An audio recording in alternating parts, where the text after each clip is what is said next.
Bienvenue dans cette nouvelle édition sur TV5 Monde. Voici les titres de ce journal. La Catalogne est-elle sur la voie de la sécession? Oui, clament les indépendantistes qui ont remporté la majorité des sièges au Parlement régional. Non, répond Madrid, qui souligne qu'Artur Mas et ses partisans n'ont pas la majorité des voix. La guerre en Syrie, préoccupation numéro 1 des Nations Unies. Le sujet sera au cœur de l'Assemblée générale de l'ONU aujourd'hui. Acteur clé, Vladimir Poutine, soutien actif du régime de Bachar al-Assad. Et puis l'homme qui venait du froid, Charles Edrich, vient de boucler un périple en solitaire sans assistance dans le Grand Nord. L'aventurier français est l'invité de la rédaction et du journal des sports de Nicolas Dudoué. Bonjour messieurs et à tout à l'heure. Allez, il est l'heure maintenant d'ouvrir notre page sport, ou plus précisément une page sport-aventure aujourd'hui, puisque avec Nicolas Dudoué, nous recevons Charles Edrich, un aventurier français qui vient de boucler le passage nord-ouest à la rame et en solitaire, Nicolas. En solitaire, entre le détroit de Bering et la baie de Baffin. On vous avait quitté la dernière fois qu'on vous avait, il y a quelques temps, eu ici en plateau, c'était le désert d'Atacama. Vous êtes passé dans la froideur et la glace du Grand Nord canadien. 6000 km parcourus en 3 ans. Quelle a été l'étape la plus difficile ? Alors, sans discussion, la plus dangereuse, c'est la première. C'est-à-dire mer de Bering, détroit de Bering, à la rame, extrêmement engagé, très très dangereux.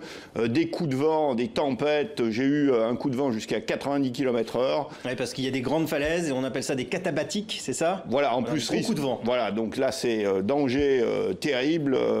Donc en plus une météo qui est absolument pas fiable. Donc je me suis fait surprendre 5 ou 6 fois par des coups de vent. Donc là, danger terrible. Et on rappelle aussi qu'à cette époque, vous aviez été soulevé par une baleine. Le bateau avait fait un petit vol plané. Il était retombé quand même sur l'eau oui, cette année oui. 2013. 2015, c'était la dernière partie. Vous n'aviez pu terminer en 2014 avec 1000 km à parcourir. Comment ça s'est passé ? Bah bien, donc je suis très content. Je vais au bout de l'expédition, donc c'est fantastique. Compliqué quand même.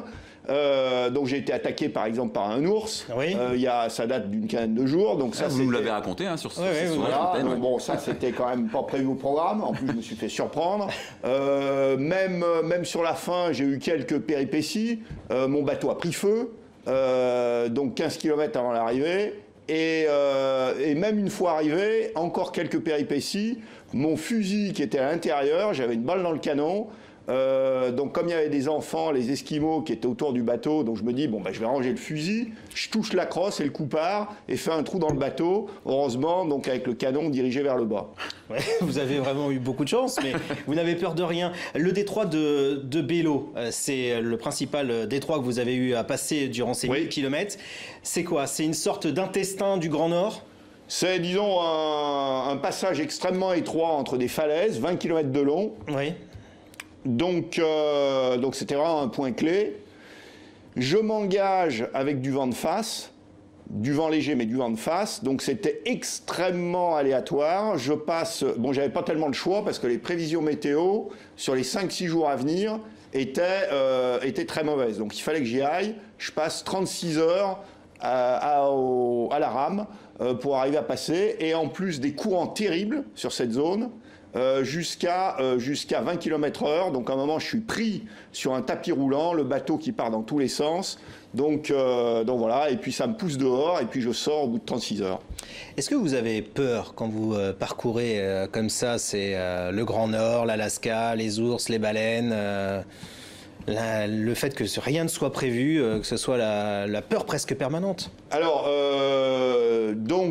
tension sur certains moments, donc évidemment. Quand on se fait, par exemple, attaquer par un ours, oui. On est forcément sous pression.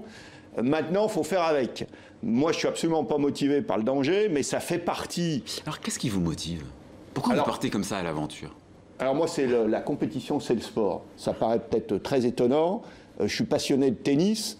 Si j'avais eu les prédispositions physiques pour être un champion de tennis, pour gagner Roland Garros, j'aurais fait ça avec la même passion. Maintenant, j'ai peu de talent, je joue en compétition, j'adore ça. Et à l'inverse, donc depuis pas mal de temps, j'ai senti que sur le terrain de l'aventure, j'avais des prédispositions. Donc je suis sur le terrain de l'aventure, ça paraît peut-être pas très, c'est peut-être pas très poétique de raconter ça, mais je suis sur le terrain de l'aventure par opportunité. D'accord. Voilà. Alors, on parle d'aventure. Là, vous venez de terminer le passage du Grand Nord. Désormais, c'est quoi le prochain objectif? Alors, j'en ai 2 pour 2016. Record de vitesse sur le désert de Simpson, donc en Australie. Record de vitesse parce qu'il s'est déjà réalisé une fois en autonomie sans ravitaillement à pied. Ça me plaît énormément. L'idée de partir d'un point A et d'aller à un point B en totale autonomie. Donc ça a été vrai sur le passage nord-ouest et c'est un peu la même chose dans le désert. Et puis après, cet été, je pars sur un tour du monde à la rame. C'est quelque chose qui s'est évidemment jamais fait sur 2 ans. Eh ben, on vous suivra évidemment. Et quant à nous, David, on va retourner dans nos chambres ramer pour avoir quelques tablettes. C'est tout ce qu'on peut faire. Bonne journée, Charles. C'est un plaisir. Merci beaucoup. Et merci à vous, Nicolas Dudoué. Merci à vous de votre fidélité. Tout de suite, vous retrouvez la suite de vos programmes sur TV5 Monde.